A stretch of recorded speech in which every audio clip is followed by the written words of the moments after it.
Reconvene to open session. Ashley, anything to report? No action to report. Call meeting to order.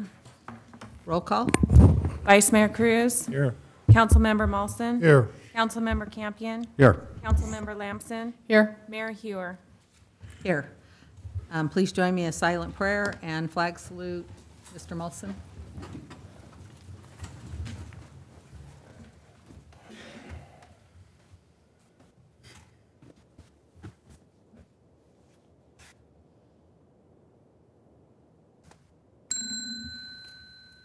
I pledge allegiance to the flag of the United States of America and to the republic for which it stands, one nation, under God, indivisible, with liberty and justice for all.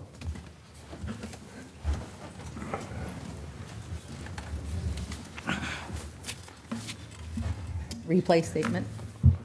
This meeting of the Galt City Council will be cablecast on Metro Cable 14, the local government affairs channel, on the Comcast Consolidated Communications and AT&T Uverse cable systems.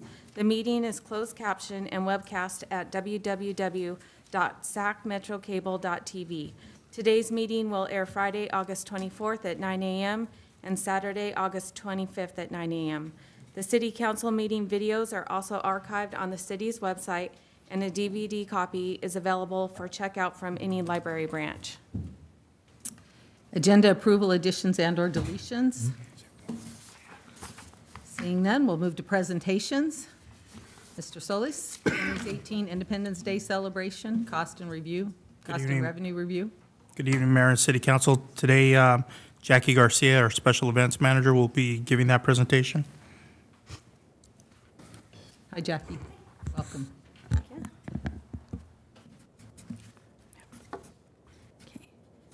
Good evening, Mayor and City Council. This evening, I will be providing to you a cost and revenue review of the Independence Celebration and Officer Ton's 5K Memorial Run. First, we would like to recognize, Is it on? Steve. thank you. First, we would like to recognize our generous sponsors. Their support of this event allowed us to continue with providing thousands of residents with an exciting and patriotic family event. Our founding father sponsor was Cal Waste and SMUD. Additional partnerships were the following. Our total sponsors were 12, with a total collecting was $11,500. Now I will move on into our event costs and revenues, providing you a brief summary of each event activity offered during this day's celebration.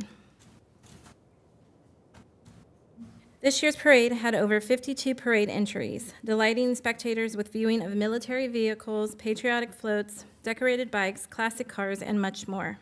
Our total street closure expenditures were $3,250.69, and the loss was the $3,250.69.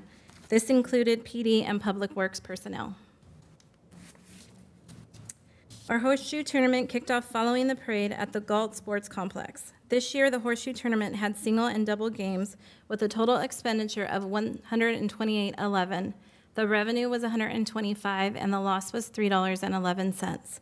That $3.11 captured was due to the cost of one staff managing the tournament and being on site for event needs.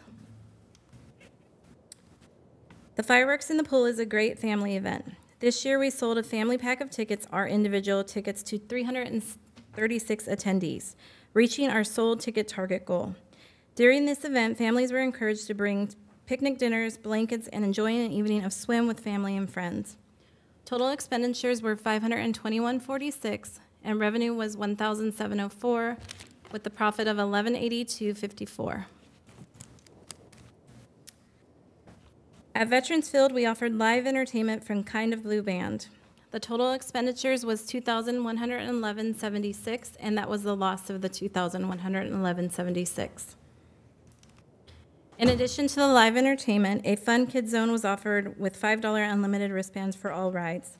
The total expenditures for Veterans Field was $3,976.16, bringing in a total revenue of $1,419, and the loss was $2,557.16.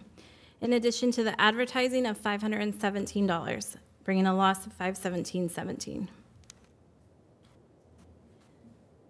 Also capturing is our miscellaneous items such as fencing, IDC t-shirts, and giveaways that were given away at the parade. The expenditure total was $1408.71, and the loss was $1408.71, bringing the grand totals of expenditures to $11,914.06. The revenues being $3,248, and the profit being $1182.54, and loss being $9,848.60. So here is a total breakdown of our costs and revenues. The sponsorship total was $11,500, revenues was $1182.54, event cost was $9,848.60, and total profit was $2,833.94, which would allow, that total profit would allow us to purchase items for future parades. So here's what the community had to say about the Independence Day celebration. Galt puts on a great show each year. Great fun last night. Thank you for sharing. Galt rocks. Independence Day celebration was an incredible family event. This year we hired Moot Photography to assist us in capturing the day's memorable moments. I'm not sure if we're able to show the video. There's a video to... Tina, can you click on that link?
Thank you. Any questions?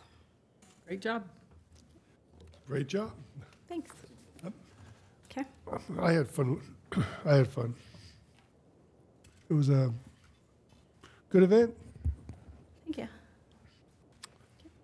She's going to be continuing just to give you we separate the 5K from the IDC parade just because it's going into different funds it's under our umbrella, but it's to benefit different areas. And you got a picture of one coming. The guy came in last in the 5. No, we had already left by that point. Oh, okay. Okay, go ahead, Jackie. Okay. So again, I will be reviewing the 6th Annual Officer Cons 5K Memorial. This year's generous sponsors were Cardinal Glass, Kaiser Permanente, Cordon Bleu, Rayleigh's, Galt Market, and Walmart. Provided, the total sponsorship was $2,000. Registration and T-shirts that were collected was $5,500, with the total event cost being $4,923.42. And again, that reflects PD and Public Works cost. Total net profit was $2,576.58. This year, we had 3 volunteer programs that assisted with event setup, including the memorial maintenance we distributed the funds to. The Youth Commission of $700, PD Explorer Program $300, Parks and Rec scholarships, $700, and the memorial maintenance, $300, with a total donation of $2,000. We're asking council to allow us to carry over a fund of $576.58. Any questions?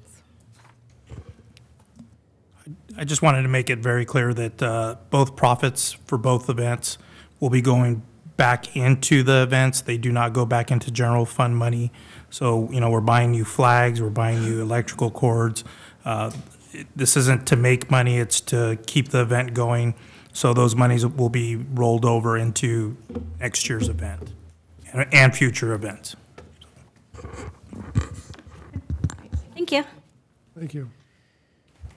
Next presentation, Parks and Recreation Commission Annual Report to City Council. Mr. Solis. I have this very easy tonight because I'm just going to be appointing people. This is our chairman, Joe Batondo. He'll be giving that report. Welcome, Mr. Batondo. Hi, how are you? Sorry if I can get my thing to unlock. So this is the July 1st, 2017 through June 30th, 2018 Parks and Recreation Committee report. The committee consists of myself, Kelly Keegi, Angela DePrado, Chris Smith, and Janice Williams. There's some notable things this year. Sorry, I'm just looking at my notes. In our September meeting, we discussed the State of the California Energy Commission and Small Government Leadership Grant Award. We discussed our new Parks and Rec Maintenance Supervisor. What else we got? In January of 2018, I was lucky enough to be elected the chairman of the commission, along with Kelly Keegi as our vice chairman. And we also discussed the Winter Bird Festival presentation by Armando. In February, we discussed the costs and fees presentation and the program fees recommendation. And then in April, we discussed possible changes to the Walker Park master plan, along with the introduction of our new special events manager, Jackie Garcia. And then in May 9th, we discussed again the Parks and Recreation fee schedule update and provided our input. And that's pretty much where we're at for the year. That's all I got. Thank you, Mr. Batondo. And I'll just add, in the staff report is attached the attendance report as required. Could you explain a little bit on the Small Government Leadership Grant? That was the grant. We were giving them information regarding the, for the master plan for the property here that we're on. Maybe Chris can. That's the California Energy Commission grant that he was referring to. So that's going, as you know, the Galt Market Master Plan, Right. Climate Action Plan, and Carillion Boulevard Master Plan. As it pertained to majority of 06 property, we brought that forward to the Parks and Rec Commission. Well, thank you for your service. Commission on Thank you. Aging Annual Report to City Council. I'll be bringing up Chairman Ballet up to give that report. You got it easy tonight. Welcome, Mr. Belay. Step ahead. Good evening, Mayor Hewer and City Council members and Madam Clerk. The following are the first of all, I'm Bob Belay, Chairman of the Commission on Aging, and I am pleased to present this annual report to you. The following are the activities and issues that the Commission has been dealing with in the fiscal year July 1st, 2017 to June 30th, 2018, and will continue to deal with in the current fiscal year, July 1st, 2018 through June 30th, 2019. First, preparing a resource guide for seniors. Last year, with basic information, this particular resource guide was turned into a calendar. And all of you received a copy of that particular calendar. And it was decided that this particular platform was the best way to communicate to the seniors what might be available to them as they desire.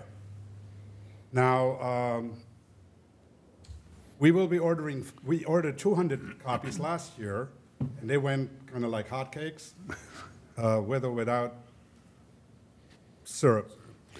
Anyhow, this year we're going to be ordering 500 copies, and they will be available to seniors of our city at specific locations, such as senior communities and organizations where we have access to the senior population, including some city buildings. And beginning in November, December 2018, and into the new year as the new calendars are being published. And probably a copy will go to each one of you as well for the new year.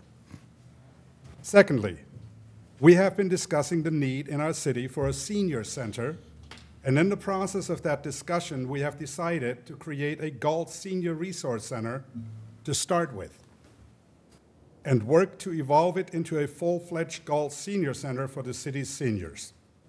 In the last few months, we have been busy coming up with a blue plan for such a senior resource center meeting, while meeting with city officials and other officials outside of the city that have expertise in this area, and to seek their support and to flesh out the details of this senior resource center.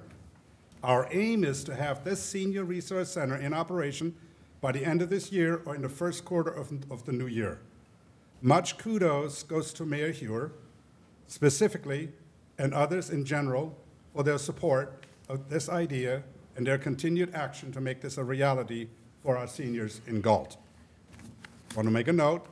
The purpose of this Senior Resource Center, as the title indicates, is to provide information to our senior population in addition to the calendar on the resources that are available to them in the city of Galt and the immediately surrounding cities of Elk Grove and Lodi.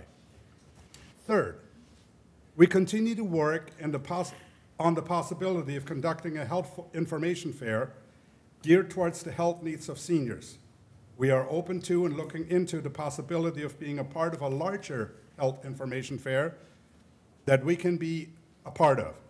The Commission is looking for such a fair to happen in the late fall of 2018 in time for the annual healthcare renewal policy period, so that the seniors have more choices that they can make when they make their healthcare coverage choices. Fourth, we have acted on the issue during this past year. We have acted on the issue of wheelchair access to the Parks and Recreation Center, as well as to other city buildings. This situation was brought to our attention by members of the public attending our meetings. We have been working with the Director of Parks and Recreation, Mr. Solis, as well as the City Manager, Mr. Eugene Palazzo, both of whom have been very cooperative in addressing this issue, and I want to thank them both for that cooperation. So where am I?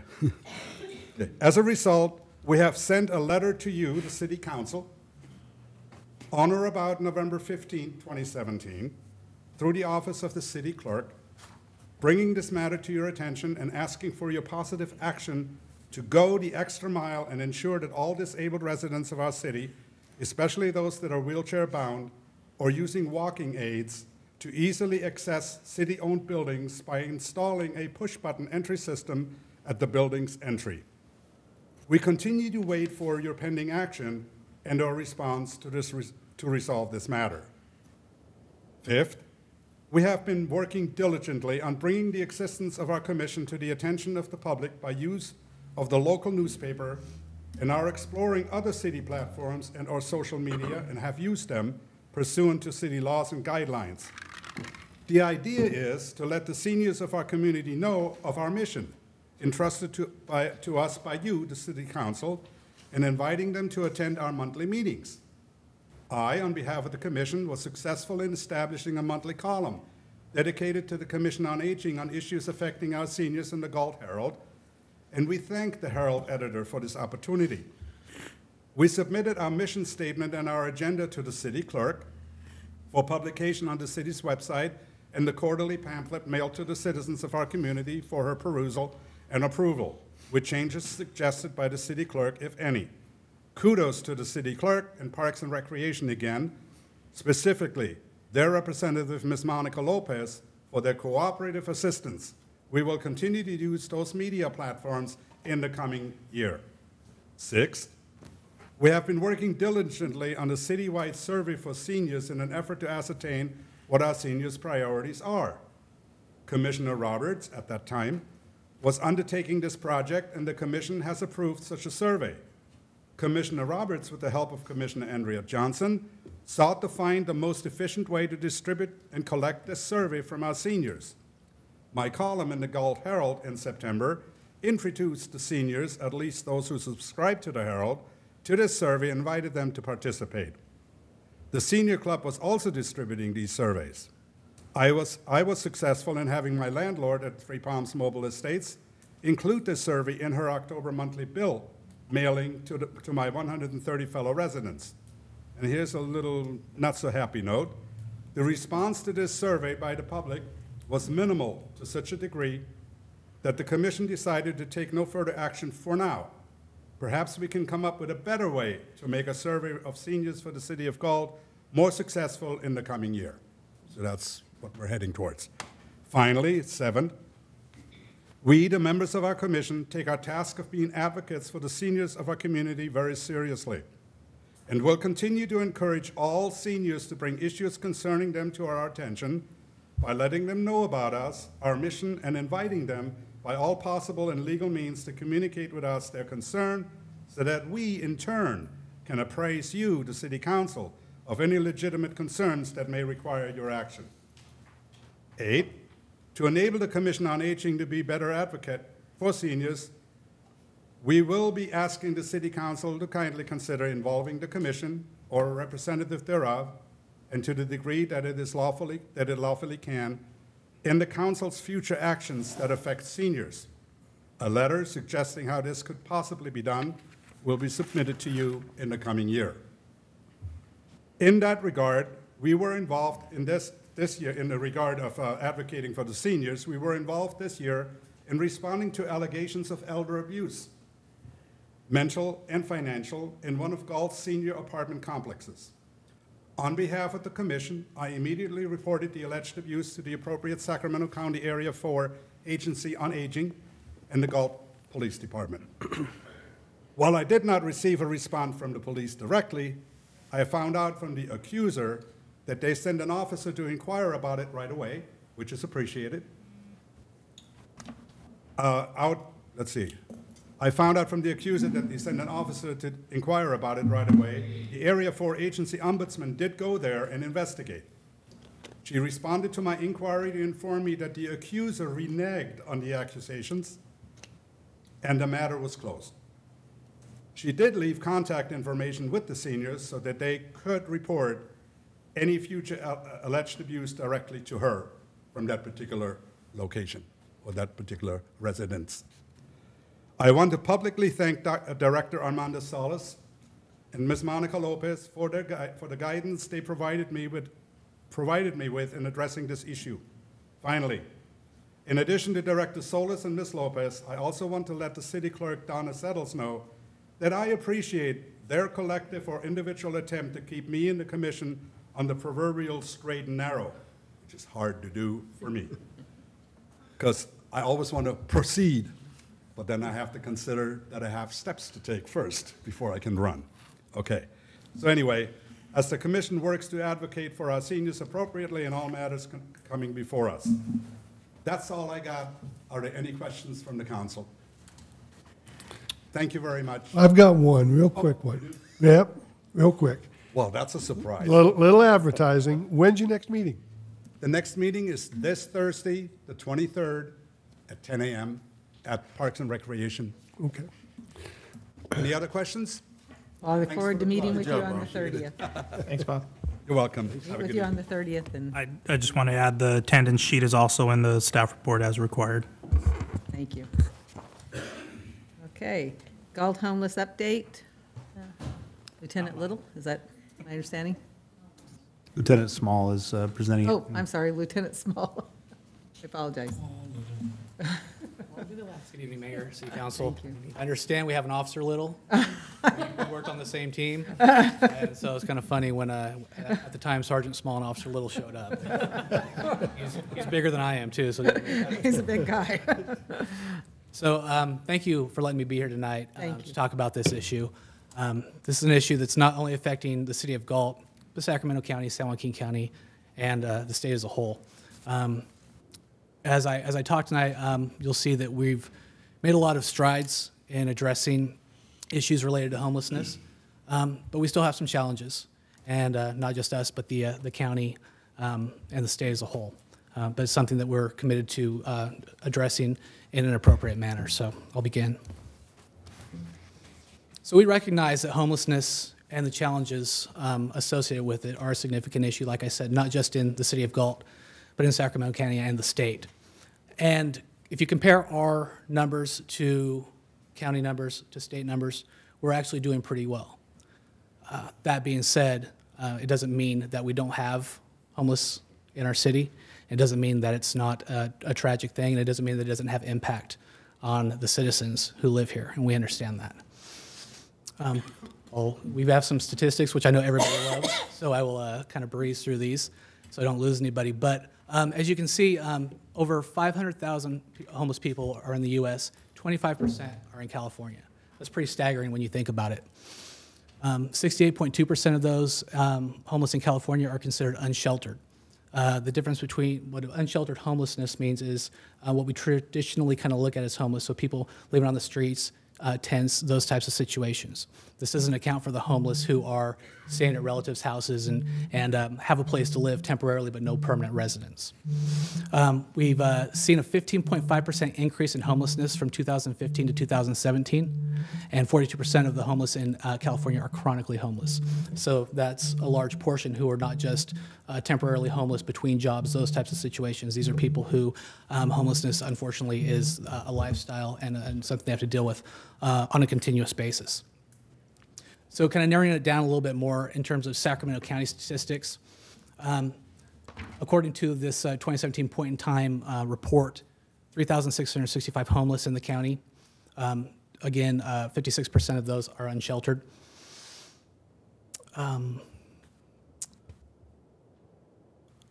So we saw a 38% increase in homeless population from 2015 and 110% increase in unsheltered.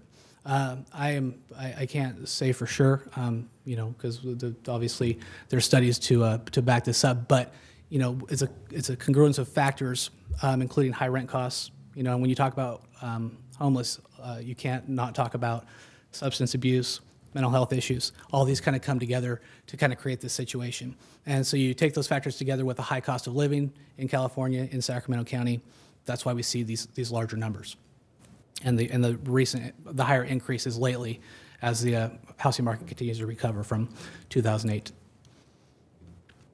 So it just shows the total. This graph shows the total number of homeless during that point in time for Sacramento County and how they're broken out between sheltered and unsheltered. This graph kind of shows the direction that homelessness is going. It's not the direction we want it to go, obviously, as a community. But this is what we're facing at the police department on a daily basis. So we're seeing those increases, and again, that major increase in 2017. And 2017 was the first year since 2013 where we saw a greater proportion of unsheltered homeless, which is interesting because the unsheltered homeless are the ones that we're dealing with typically at the police department that are an issue that people call about, concern in the community. The ones who are sheltered, who are staying with family, but don't have any permanency, we typically don't hear too much from because they have a place to sleep, even though it's not a permanent situation. Due to our proximity to San Joaquin County, it's important to talk about the homeless issues in San Joaquin County as well. San Joaquin County has approximately 1,552 total homeless. Their breakdown of sheltered and unsheltered are pretty comparable to Sacramento County.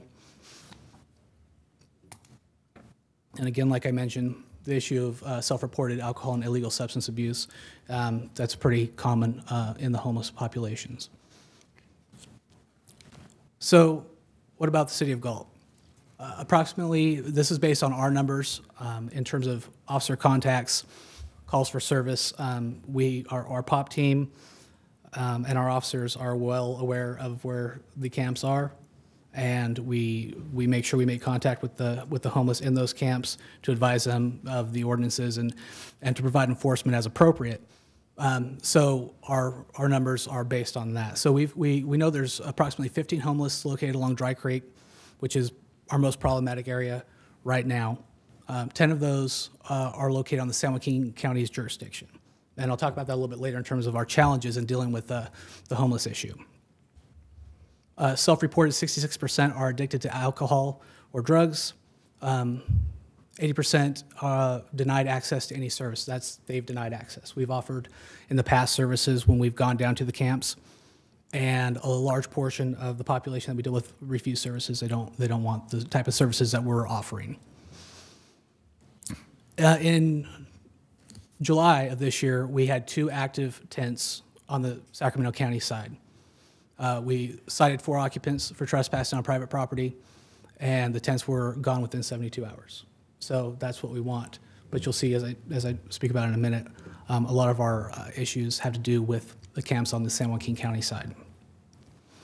So it's easy to talk about the effects of homelessness in terms of calls for service and the impacts of people living in the community, but it's also incredibly important to realize that homeless people are just that, people with constitutional rights that are protected just in the same way as anybody living in a house, a traditional house, right?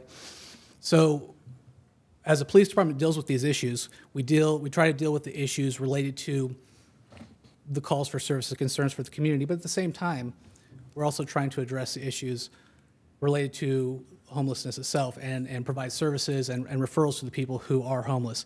Because really, the long-term solution is to provide some sort of services that they accept and are no longer homeless. As you'll see, our enforcement efforts is only part of the solution to the problem. So recent case law, the kind of standard go-to case for illegal camping ordinances, which is usually what we talk about when we talk about homelessness in the city, is Toby versus City of Santa Ana. The courts have said that the no camping ordinances are valid, they are constitutional on their face. That being said, there are lawsuits that have come up recently that are showing a tendency of the courts to start looking at that a little bit differently and maybe starting to view homelessness as a status as opposed to just a situation. That being said, it creates some pause on our part in terms of how we move forward addressing homeless issues, keeping in mind that the case law and the tendency of the courts towards a more approach of more recognizing that the homeless have very limited options, and as such, there's the laws kind of point to, or the courts are suggesting there might be some different requirements of cities who are enforcing these camping ordinances, or in fact maybe that some of these camping ordinances may not be constitutionally valid. But again, looking at the totality of the situation and treating the homelessness as people, there's a lot of property, and that's what we get a lot of calls for service about too, right? Is the amount of property that the homeless people have. Again, being homeless, they have no place to store it. So it's stored in different spots around the cities on Dry Creek. As a police department, there's very strict rules that we have to follow when addressing the property rights of the homeless. And that's to protect the very little that they have, right? We don't want to, treat them unfairly because they don't have a place to store their stuff. So we're required, any lost or unclaimed property has to be held for 90 days, and then we have to provide notice and an opportunity to claim the personal property prior to destruction. So when we deal with these camps, back when we used to have a larger problem, this was a burden on the police department in terms of finding a place to safely store this property until it was picked up or destroyed. So some of our past approaches and successes. Since 2015, we've located 22 transient camps, and 16 were successfully cleaned up. This was done, and I want to stress this, I can't stress this enough. Our partnerships with these other groups are critical to our success, and this is our plan going forward, is to continue these partnerships with the property owners themselves, with community volunteers, our CAPS program, other county services, and our POP team, of course, who's going down there, getting to know these people on a name-by-name basis so that we know who we're dealing with, and keeping an eye on what the camps look like. As of July 27, 2018, we were unaware of any active camps within the city limits. And that's good, because a few years ago that was not the case. I went down with some of our patrol guys last Thursday. The chief can attest to this because I came back looking like I marched through bushes, which I did. And I got to tell you, the Sacramento County side, our side of the river, there's not a camp down there. And I went and looked for myself because I want to know for sure. We have some challenges on the San Joaquin County side, and again, I'll get to that in just a second. So some of the areas that we've addressed in the past successfully is West Stockton Boulevard north of Twin Cities Road, Marengo Road east of Mogum, Twin Cities at California 99, Canyon Creek Park, some businesses along C Street and on Lincoln, and then the Dry Creek area, which continues to be an issue for us right now. Some photos of some of the cleanups we've done in the past. Our CSO, TJ Gadati, has been instrumental in making this happen. He's contacted the property owners who've helped to arrange for the cleanup of the camps after we posted the appropriate notices. We've had a lot of success in this area. The purpose of the no camping ordinance really is to protect public health, right? It's important to remember that as we address these issues, we're not addressing homelessness per se, but we're addressing the public health and public safety effects that homelessness can cause, so sanitation issues and those types of issues. So we've done a good job of addressing those issues. Again, there's more we can do. When camps are on private property, which the majority of our camps that we've dealt with are, first thing we do is contact the landowner, get them to sign a no trespass order. That way, anybody we contact on there, we can cite for no trespassing. And that's helped us. But again, with the homeless populations, you cite them, they realize they can't be at that one location, but they got to go somewhere, right? So they go somewhere else. And that's been a challenge as well. So again, some of the things we've done, proactive patrol. We try to be down there and talk to these guys and gals and try to work on ways to alleviate this problem, try to help them out, provide services. Again, we do meet a lot of resistance when offering those services, which is unfortunate. In the event that we come across people and there are crime or criminal statutes that they violated that we can enforce, drug laws, those types of things, we do that just like we would with any other citizen. But with some of the limitations of recent changes in California law, an arrest for narcotics is a citation, right? We don't take them to jail anymore. So when we cite somebody out for possession of drugs, for example, at a homeless camp, they're now still homeless. They're still in the same location they were at, but they're absent the drugs that they had. So the next step typically is to go try to find those drugs. That's a challenge we face, but it's not something that can change absent the legislature stepping in and changing some of the laws that currently exist that don't allow us to arrest for those types of crimes.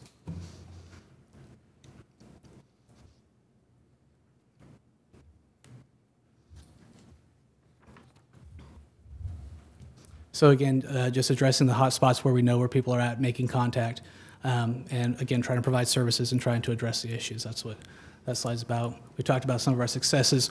Here's a couple of pictures, which they're a little bit bigger, but these were spots where camps were previously located. And as you can see now, they're not. And I can tell you when I walked Dry Creek last Thursday, one of the things that stood out to me was in some of these camps, they'd built in dugout steps, right, to make it more accessible. On the Sacramento County side, their steps are there, but the camps are gone, right? That's a good thing. We've addressed that issue. Again, the challenges are that they're on the other side of the creek now. So homelessness is a complex issue. I think we've touched on that already. There's a lot going on, and law enforcement's role in addressing it is only part of the solution, right? This is a problem that goes beyond law enforcement, and it's a social issue. We talked about the limitations of Proposition 47 puts on us in terms of not being able to arrest for low-level drug crimes. We're struggling with jurisdictional boundaries and working closely with San Joaquin County and other agencies like Fish and Game to see what they can bring to the table, and so that while we're doing the enforcement on our side, we're making sure they're doing the enforcement on their side, so we're really addressing the issue from both sides. And speaking with San Joaquin County, they have somewhat the same approach we do in terms of trying to provide services to the people living in the camps. So we'll continue to work with them and address that issue around the Dry Creek area. Some of the cleanup challenges that we have once a camp is vacated, human and animal waste is obviously a problem, rotting food, hypodermic needles, these are all things that we find along the river. This creates not just a safety hazard for the people who are trying to enjoy the walking trails in that area, but also for the officers going down there and anybody else who's living in the camps. It's just not a safe situation. In the future, so that we continue to appropriately address this issue, again, we're going to work with allied agencies to see what we can do in terms of enforcement and also providing services as we can. Again, utilizing our POP team so that we're down there and we're aware of the issues that are going on, and really kind of bringing in the community to help us. We get reports we get calls for service where citizens are concerned that homeless people are walking through their neighborhoods. And though I can understand, especially for a young family, maybe some of the fear that might cause, the reality is walking through a neighborhood is not a crime. And it's not something we're going to enforce because it's not a crime. People have the right to be where they want to be. That being said, we understand the impact that can have on communities and on families and whatnot, and we're sensitive to that, but we're also sensitive to the issue of protecting everybody's rights, regardless of their status. And then again, provide education and outreach, not only to the public, but also to the homeless in these camps, so that in the future, possibly, they will receive services and address the issue. That's all I got. Thank you. Thank you, Lieutenant. Any questions? Sorry. Are there any homeless children that you know of in town? There was a call. I think there's been a couple of calls about possibly children living in the area. And not to get into the specifics of it, but we did go down there on Thursday when I was down there, as a matter of fact. Our primary reason was to find out if there were children down there. Our secondary reason was so I can view the camps. We asked the people that we contacted about children. We were told there were no children, but I'm not entirely sure that was truthful information. But the mother of the children, we were able to find out who she was, find out who the children were, and verify that the children, in fact, are living at a home and not on the river. So that's good. Again, the camp associated with that incident is on the San Joaquin County side. So we forward that information to them so that if there is in the future issues related to that they're aware and they can address it since it's in their jurisdiction. Thank you. Thank you, Lieutenant. Thank you. Further? Okay. Public comment, Tina? Under Government Code Section 54954.3, members of the public may address the City Council on non-agenda items. The public comment section is for the City Council to receive comments, except for brief responses to questions. No discussion or action may be taken on any item that is not listed on the agenda. Please limit comments to a maximum of 5 minutes. Speaker cards are located on the table inside the entrances to the council chambers. Once completed, forward the speaker card to the clerk. Those persons wishing to speak on any item scheduled on the agenda will be given an opportunity to do so at the time that item is being considered. Okay. I have speaker cards, and I just wanted to clarify, we don't generally, presentations aren't considered to be agenda items, so I'm going to have these speakers speak under public comment because it's not an agendized item. Presentations are not items that we take votes on. Okay, so I have item IDC celebration, Sean Farmer.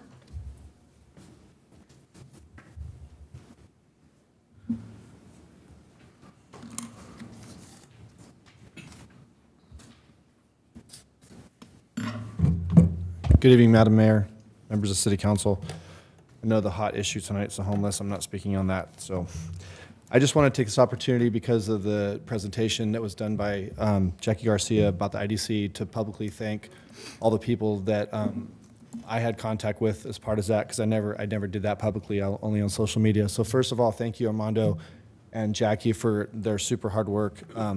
Jackie coming in kind of late to the game on this with very little time to put on a great event. She did a fabulous job. I told her when I met with her early that I think the bar was set very high, but I think she rose to the occasion. So I was blessed to be a part of this, part of the celebration with some things, and I want to thank some of the donors that contributed very generously to the IDC, Cal Waste, Velvet Grill, Barsetti Vineyards, Galt Smog, Softcom, Family Life Christian Church, Stratton's Pizza, Best Western Hotel, Chamber of Commerce, Then Again Antiques, Gail Weber, Frank DeWell, Galt Sign, and a very anonymous, generous donor that donated a large amount.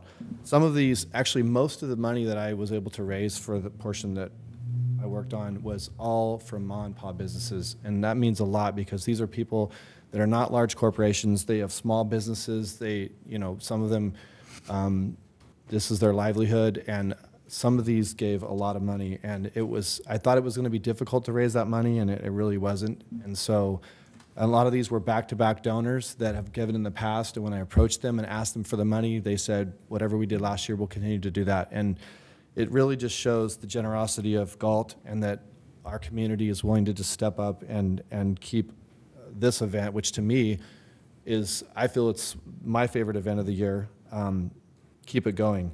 And although, again, saying it was spectacular, I look forward to working with Jackie and Armando in the future on even making it better. So again, to all the volunteers, there was cooks, there was people that just donated. I can't even remember all their names. There's just so many different people that came together to make this happen. And so again, I want to thank all those people and those that are watching on television. Thank you for your support and the money that you gave. Thank you. Thank you. Lance Earl.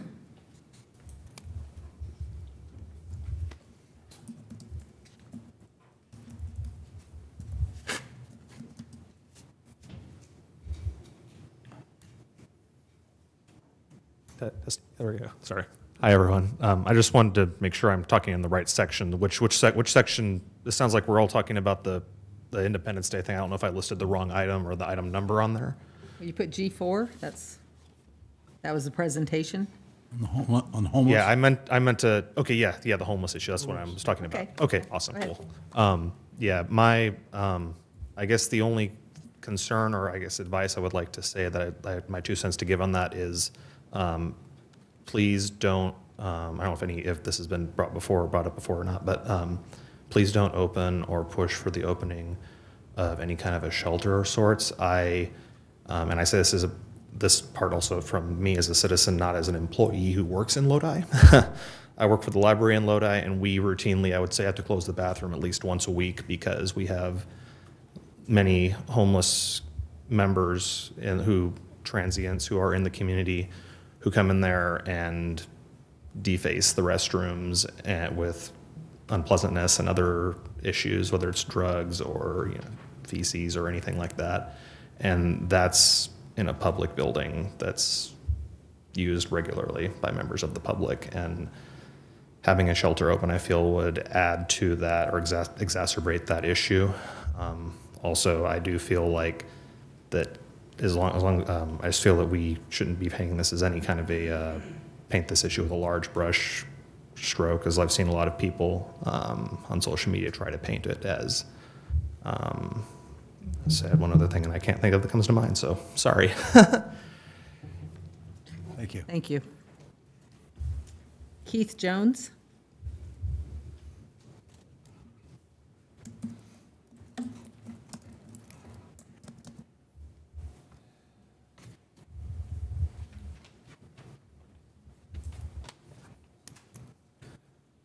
Good evening, council and staff. I would like to, first of all, Keith Jones, 948 Chisholm Trail. So my home backs up to Dry Creek, so we get to live with the issues on a daily basis. As the officer pointed out, obviously homelessness is not legal and they have rights.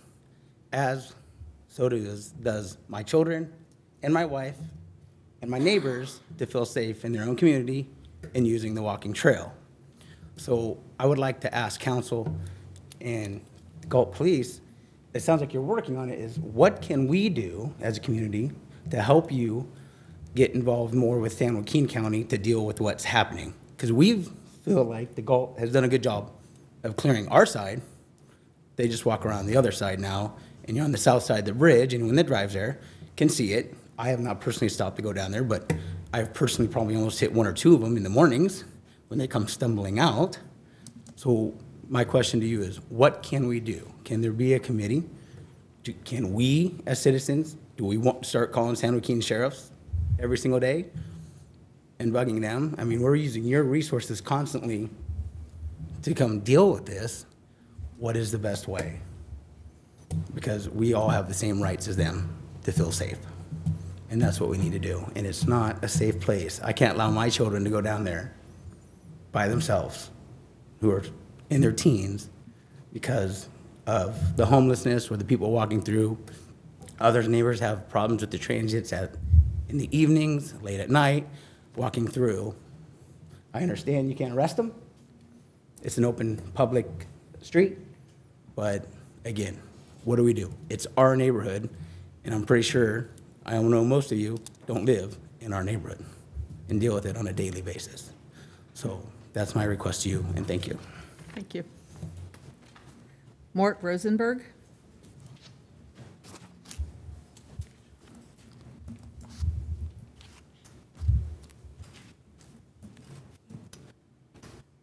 Thank you, Madam Mayor, honorable council members. I'm Mort Rosenberg. I live on Chase Drive. I am the neighbor to Keith Jones, actually facing Dry Creek. So first of all, Chief, thank you for excellent presentation by Lieutenant, and that really was informative for me. Had a bias coming here thinking nothing's being done, what the heck, we see these people, nothing's being addressed, we still have crime, drugs, et cetera, but in reality I'm seeing a lot of activity, so thank you. I participated in the Community Service Officer Guadi, I hope I pronounced his name right, cleanup of Dry Creek in 2015.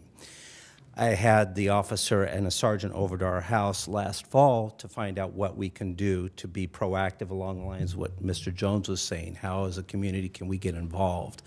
And I echo his concerns. We moved here in 2014, and my wife, my stepchildren, younger stepchildren, one of the first things they did, we were the first house on Chase Drive facing Dry Creek, because they said, oh great, like a wilderness area. They saw the park benches. They went in there, they came back, and they said, there's tents down there. And we said, don't ever go back there again. And that was a shame, because now there's no trespassing signs, obviously, but at the time, they felt that would be a nice little wilderness area to explore. They can't. So that brings us to present day and the challenges that were brought forward. And I want to mention another challenge that wasn't discussed, and that is safety and security along the lines of fire. We have a very dry area. Central California, Sacramento Valley is very dry. We all know that. We see the damages that fires have caused in Santa Rosa, in Redding, in Lake County. And the homeless can be a cause of the fire, intentionally or unintentionally. And we have to keep that in mind, because the proximity of the homes, the proximity of all that growth can be combustible. And if fire gets started, it doesn't just ignite, it explodes and creates its own windstorm. So it is possible that something could happen to that part of the community that I live in.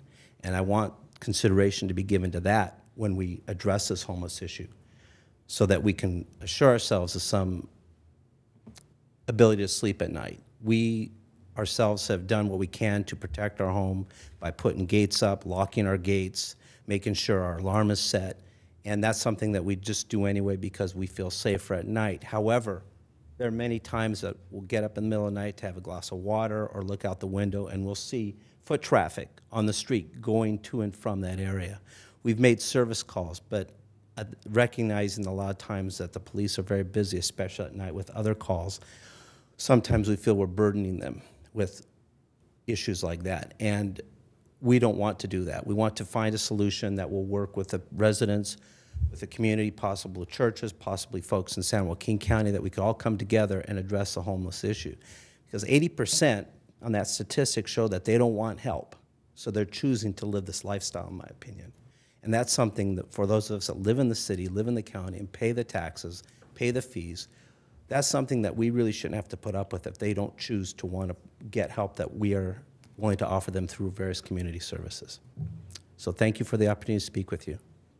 Thank you. Joe Batondo?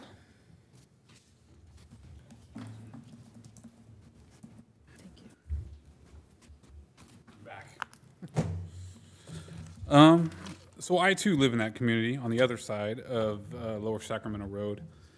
Some issues that we've had on that side are littering, drug paraphernalia found in our front yards, theft of personal property, both things out of your yard or cars broken into. Now it's coming up to theft of utilities. We've been finding these people have been coming into our yards, filling jugs of water and carrying them off down there. Being that we are metered by the city, that's an issue for a lot of us because now we're paying for that, them to have that service.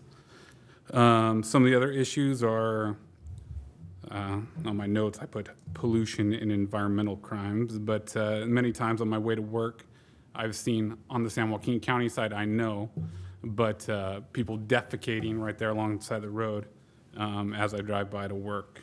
Not to mention the constant 3 a.m. Female that comes through our neighborhood who admittedly has schizophrenic issues or whatever and screams in the middle of the night, waking up the entire neighborhood. But that being said, I mean, those issues are brought on by extended drug use. Some of the things that we as neighbors have done in the neighborhood, we've contacted the police department, who, thank you for you guys coming out and doing a good job. We've contacted the San Joaquin County Sheriffs. We've contacted many of you. We've contacted Sac County board members. We've also talked to San Joaquin County Board of Supervisors.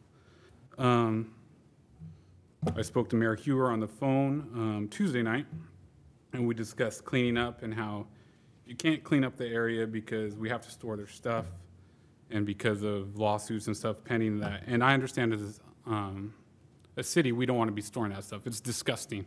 I've seen it. I see it all the time, both here and where I work. It's filthy. I wouldn't want to house that in my facility. But that being said, it's time to think outside the box. There's other ways we can go around this. I don't believe that this is a police issue. I believe it's a code enforcement issue. Both San Joaquin County, Sacramento County, and the city of Galt have municipal code sections regarding nuisance properties, regarding litter and the property owners having to clean that stuff up. It's incumbent upon you guys as our elected officials to lean on San Joaquin County, your peers on the Board of Supervisors, to find these property owners, whether it be Delta College, even though I know we have a thing for Delta College because we want them to build a campus there. But in my 30 years of living here, nobody has ever done anything with either of those properties. They're not agriculture used. They're not ever going to be developed because they're, one, outside the city limits and they don't have the necessary sewer hookups or water hookups to facilitate any kind of development. So it's incumbent upon you guys as our elected officials to lean on your peers, whether it be to work with them, create some kind of joint task force. San Joaquin County is strapped for cash. However, tonight they're voting to approve $7.1 million to deal with homeless cleanup. How about we have them spend some of that money and clean up the stuff down here? As far as storing the property, think outside the box. We have a contract with California Waste Management. They provide all of our trash cans or whatever. I wouldn't want to store that in my building. However, why couldn't we get 20 or 30 trash cans, put padlocks on them, number them, and give these transient or urban campers, whatever you want to call them, a number and say, hey, you got 90 days to come get your stuff. If they don't want it, you wheel it out of the back lot of the police department, you have Cal Waste come pick it up and dump it. It's pretty simple to do. It's been done in other counties. The fact that we can't clean it up because of this lawsuit is flat wrong. I know for a fact that the city of Stockton and both San Joaquin County, the state of California, and Caltrans clean out homeless camps in San Joaquin County on a regular basis. I've seen it. I've been there when they've done it. Is it a pain? Do you have to go down and notify these people? Yes. I realize that the police department does do a great job on the Sacramento County side. However, the police are the police anywhere in the state of California, and I think more can be done on the San Joaquin County side. seeing as how that this problem only affects the city of Galt, which we don't vote for San Joaquin County officials, so they could really care less about helping us out. However, our tax dollars do pay here, and it's incumbent upon you guys to help San Joaquin County get in line. Thank you. Thank you. Thank you. Any further public comment? Reports by city council members on regional boards, commissions, and committees. Councilmember Molson? Well, didn't go to any board meetings, but I went to a balloon festival and can't find a balloon tie, but I found one with airplanes.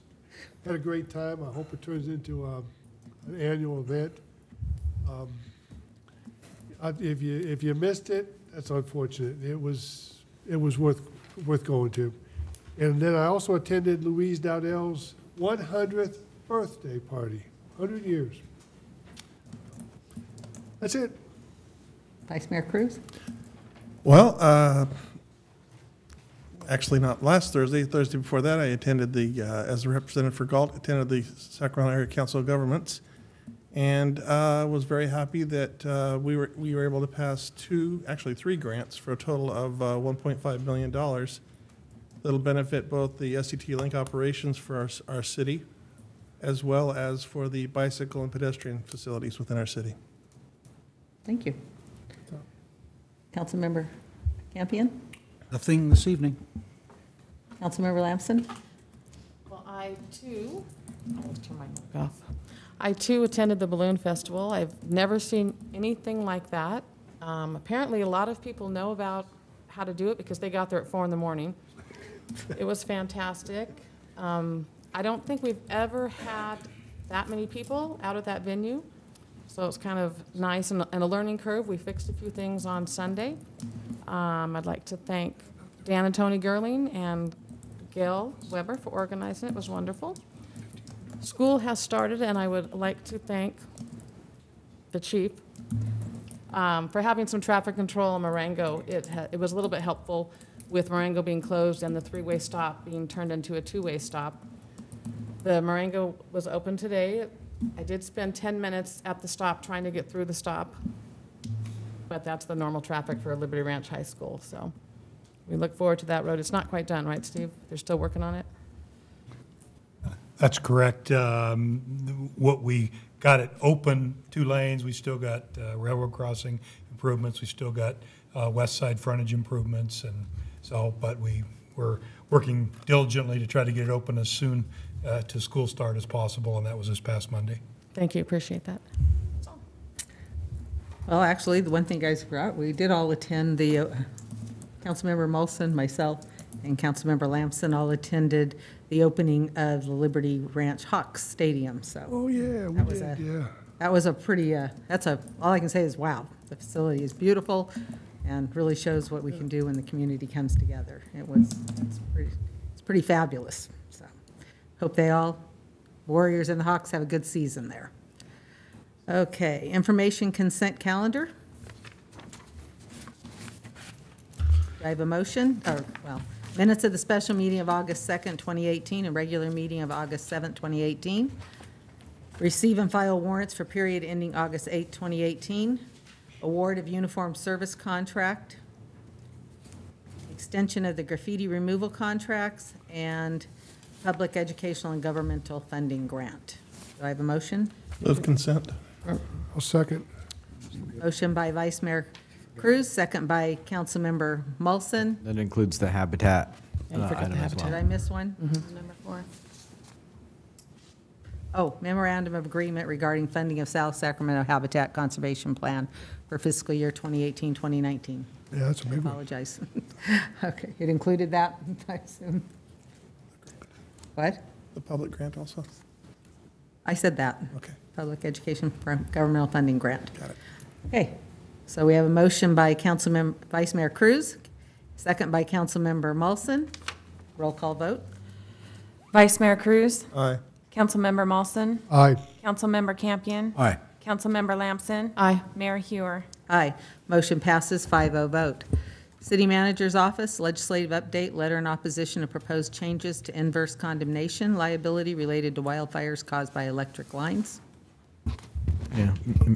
Mayor, members of council, this item was requested to come back to this meeting by the city council at our last meeting. We provided you a staff report and kind of an update. This was an item that, kind of went through the, I think to a committee kind of quickly. Just yesterday, we got an update from the League of Cities that I provided you a copy on the DS. Yeah. Kind of in summary, the league is participating in the meetings that they're having on this issue. And they're working with the numerous stakeholders and the investor-owned utilities, i.e. the PG&Es of the world. At this time, the league is saying that they're going to continue to participate in the discussions, and I believe the discussions are going in a kind of a good direction. What I would recommend to the council, since this is kind of a fluid topic, is to have the council maybe hold on sending the letter at this time. But let's watch it and direct staff or authorize staff to send the letter if there is any change that would shift and greater liability on the cities. Okay. Yeah, and reading the update, it appears to be that we're not going to lose, that they've taken the local control issue off the table. Right. And so we would continue to maintain our local control. And that was my concern, was the loss of local control with the reverse condemnation. But again, that's off the table for right now, and I guess dead in committee. PG&E's working with them, or the private utilities are working with the governor and with the legislature. Then I would agree with your recommendation. Well, as long as, and if I'm reading this correctly, so the legislature is no longer advocating for including provisions for inverse condemnation. Is that correct? That's how I'm reading this as well. Again, it's a fluid situation, and we're just going to have to keep an eye on it and watch it. I think everybody's watching it. The league is, SACOG, in their legislative update, gave about 3/4 of a page update on their view as well. So I think it's kind of hold and watch, but give staff some authorization if it moves in a direction that may shift that liability to cities, then we'll send the letter. Absolutely. So move. Second. So what's your motion? We need to take action. To as the manager said, to hold, to approve the letter, authorize him to send it if it becomes apparent that they're going to try and include inverse condemnation in the changes in the legislation. Second?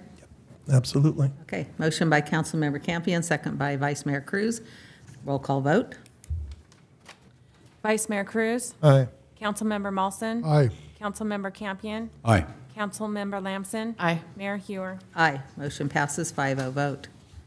Communication? Do you have anything to- I just did want to share, we'd received a letter, or the city manager received a letter from the superintendent of the elementary school district. And, it's the second day of school for the 2018-2019 school year. I want to thank you and your staff for helping us move forward with even safer ways for the new school year. Galt PD's been very involved with helping us launch the new school year through stronger safety and security efforts. The presence of Galt PD at every school on the first day was positive and powerful. I'm sending a safety letter out to parents next week, and we'll send a copy to you so you can see what we are messaging. The letter has been reviewed by Galt PD leadership. Secondly, the street improvements around our schools, fabulous. I particularly appreciate the new crossing barriers that protect children, families, and staff as they use the crosswalks. And so I just wanted to acknowledge staff and the police department on how much appreciation that the district showed, and I think you're doing a great job on working with them on the safety issues, and then great job. Okay, city clerk's report. Nothing. Comments by staff? Mr. Winkler? Well, we are pleased to have Marengo open, but there will be more work ahead. We're kind of on a slow boat relative to dealing with the railroad out of Omaha on their spur line crossing. So we're not sure when that work will actually get approved by the railroad, but work will continue on the frontage improvements, and it was a condition of approval for the current final phase of the Elliott Homes project there at River Oaks, that they complete the roadway improvements prior to pulling building permits in phase 3. So they're very motivated, and we'll work with them as appropriate to try to facilitate completion of the work. Some of it could actually go into next spring. We don't know yet. Everybody's kind of waiting to hear from the railroad on what their schedule is going to be on the crossing itself. So stay tuned. I think I've used that with the railroad in past presentations. One other thing is we do now have our July water conservation numbers, and in the previous month of June, we were at 24%, and we dropped to 20% for the month of July, but it was a warmer month with no precipitation, so that's not totally unexpected. But 20% is a whole lot better. We're still at 15-year lows on total water produced in the city, and that's a lot considering the growth that's taken place in those past 15 years, that we're still using less water now than we did 15 years ago. So keep up the good work. Councilmember Campion? Yeah, I had a question. With regard, and I don't know what internally is going on in the building department and Public Works as it relates to this condition where they cannot receive building permits till the improvements are complete. I know in past years, they had to have all utilities, energized street lights, and SMUD was way behind schedule, and I know that the city did change the rules, allowed them because it was beyond any of their ability to affect the change to complete the project. So I hope we're not holding them up to the extent that the railroad company is not performing. I know they may have other improvements to also do, but has that been discussed at all? Elliott Homes hasn't approached us yet for building permits in the subdivision, but we do have a code requirement that they do have to have public improvements in before they're allowed to start building homes. The only exception is for model homes. Okay. So, but they have not approached us at this point for continuing to build in the last phase there. And I can understand, they would have to have all that they could get completed outside of railroad right-of-way. I don't know that, in all fairness, that you would hold up a developer when it is beyond their control. So I don't know. Maybe if it gets to that point, maybe additional discussion. Yeah, and I would agree with that. I don't think we would let some outside influence dictate whether or not we can build in a fiscal year or not. So absolutely. Yeah, I recall that happening with SMUD years ago, yeah. Yes. Yeah. And you got me when you said railroad. As soon as you said railroad, okay. I understand. And if I might add, just sort of on, we've got city ordinance code, but we've always attempted to be reasonable in interpreting the intent rather than necessarily the exact letter. And in this case, if health safety provisions are provided for, we would be looking for reasons to say yes rather than no. Okay. Great. Thank you. Chris? Circle your calendar for September 11th. Galt will be presented at Sacramento County Board of Supervisors meeting in the morning. The tax sharing agreement will be on consent. The version that will be on consent is the version that was approved by council. So we're kind of excited about that. And then in the afternoon, they are having a session for the South Sacramento Habitat Conservation Plan. And at that meeting, they're anticipated to move on approval of the environmental documents and then the plan itself. After it will then come to us, I want to say the beginning of October. So September 11th, important date for us up in Sacramento. Thank you. Mr. Solis? Other than feeling like I'm on timeout down here, I have nothing. No, nothing. Chief?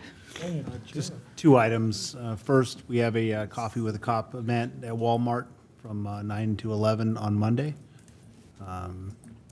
So we're trying to increase some of those activities.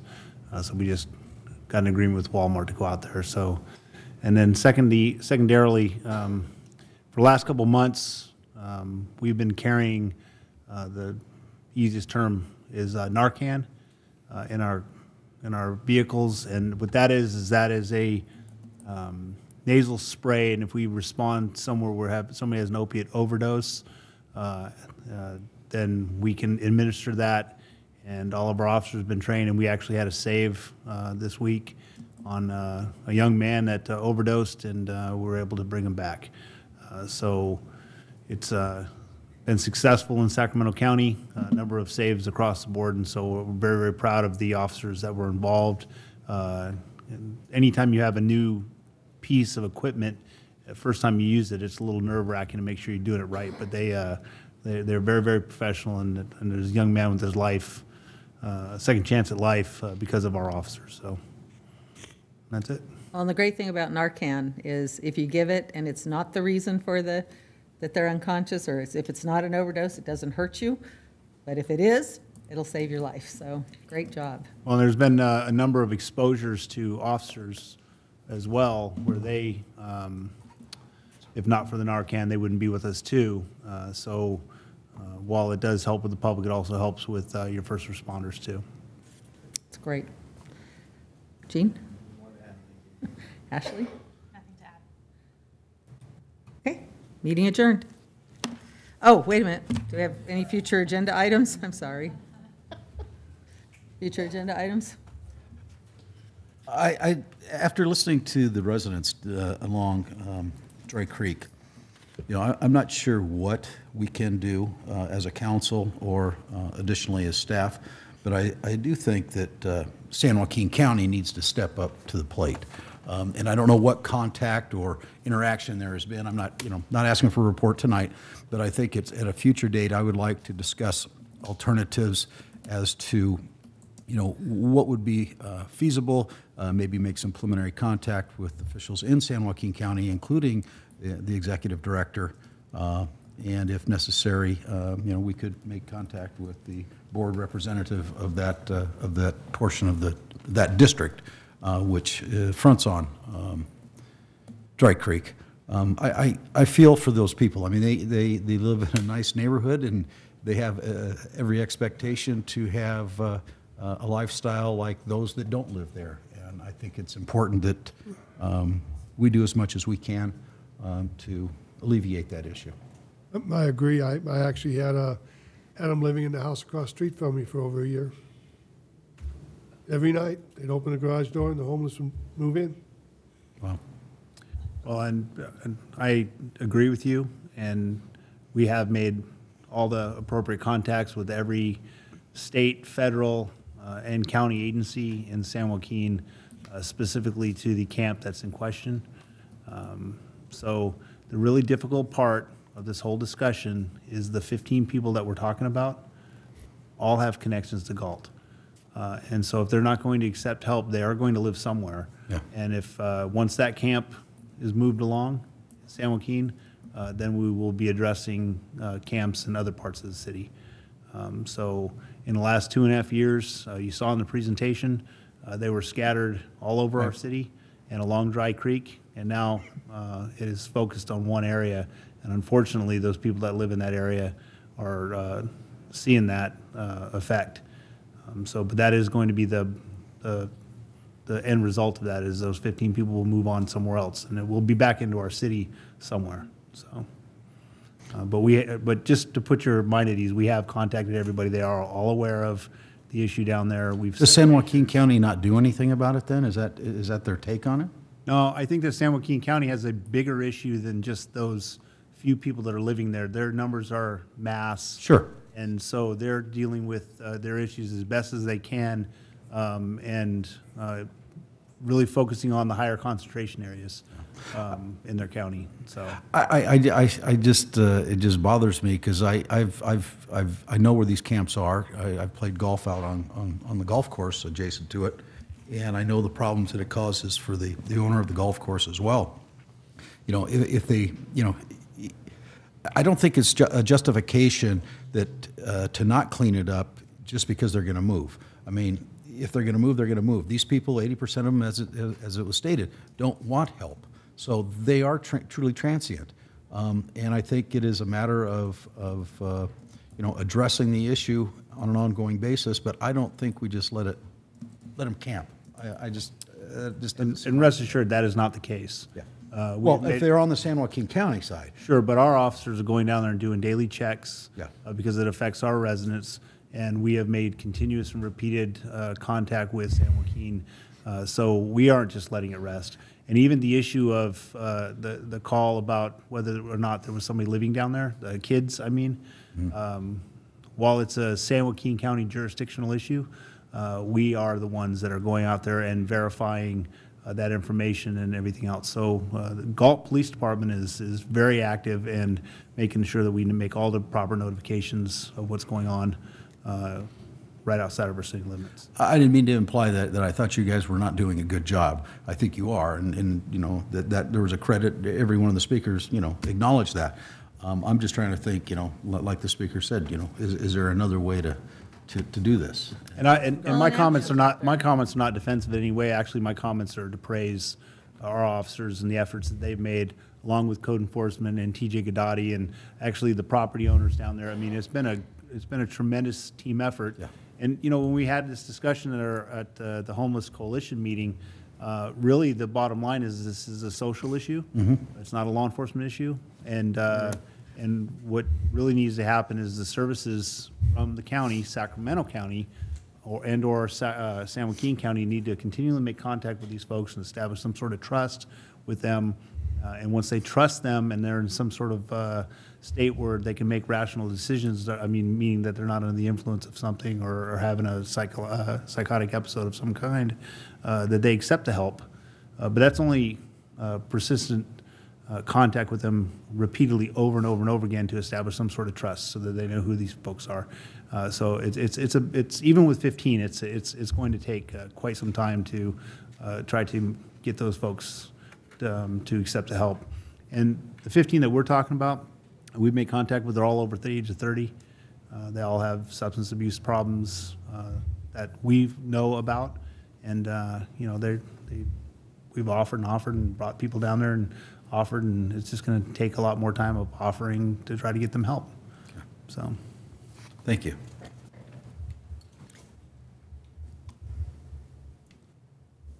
I guess my one other comment is that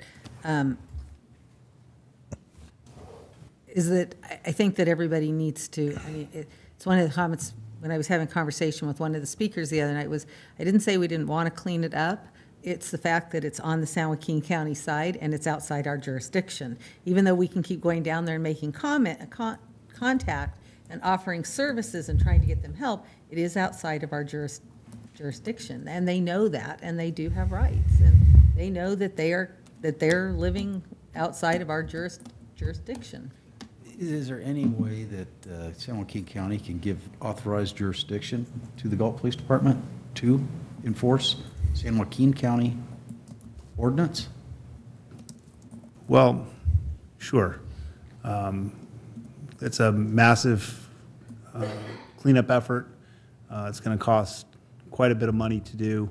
And you also have the fact that they've been there for over 28 days. So you're talking about a lot more than just telling them to go move along. There's some issues with evictions and everything else. Well, I'm thinking more along the lines as well as contacting the property owners and putting it on the property owners, whether this is, you know, the college or not. I mean, if they're the property owners, they have a responsibility to step up to the plate as well. Actually, I don't think that property is owned by. I was going to say, that's federal property, if I I remember think it's correctly. federal protected fish and game property. Corps of Engineers, correct? Yeah, we went down there and walked, and it's under the railroad tracks near the trestles. And so it's in the county, so all those federal agencies and state agencies that are affected by the camp being there, we've contacted all of them and took pictures and showed them what's going on down there. Do they have the actual title to the property? That's my question. I mean, they may have jurisdiction, but they may not, I don't know that they would have title to the property as a property owner. It's under the tracks, so it's railroad property. You know, waterway issues and stuff like that that are down there too, which turns into with some federal issues and stuff too. So it's just going to take time for them to get here. Again, I think with San Joaquin County, there's much bigger, more densely populated concentration of folks that need help in other parts of that county. So this is on the outskirts. I would be interested in knowing who the property owners are. on, you know, wherever these camps are located or potentially. And I think that that's at least a start to identify who they are and maybe work it from that end rather than through San Joaquin County or in cooperation with San Joaquin County. I don't know. All the people that have ownership and jurisdiction over those areas, we've contacted already. But if you like, I can get you who owns that property, specifically where those camps are. Okay. I was just Be going to say, interested in- this has been an ongoing problem. Yeah. Even when I was a police officer in this town, it was basically ping pong with the homeless. Sacramento County, we kick them out, they go to San Joaquin County, back and forth, back and forth. It sounds more like you've got a better handle on it than we've ever had, and you're right, it's a social issue, but with San Joaquin County approving these monies tonight, maybe we can kind of hit while the iron's hot and say, okay, great, here's your first task. Take on the North County. Well, we can certainly contact them and let them know the council's concerns. And I think we do have some members of the community that would like to target those 15 people and try to offer them some services and do, I mean, at the coalition, there were some faith-based organizations and some members of the community there that wanted to, that understand that we don't want to attract more people that are having issues, but maybe assisting and targeting those 15. So there is some community involvement of wanting to, of trying to do something, of assisting the police with it. We've teamed up with South County Services, and it's really interesting is on their last food giveaway and clothing, none of those 15 showed up. It was people in need in our community, but none of those 15 that we're talking about showed up for any kind of services or assistance. So.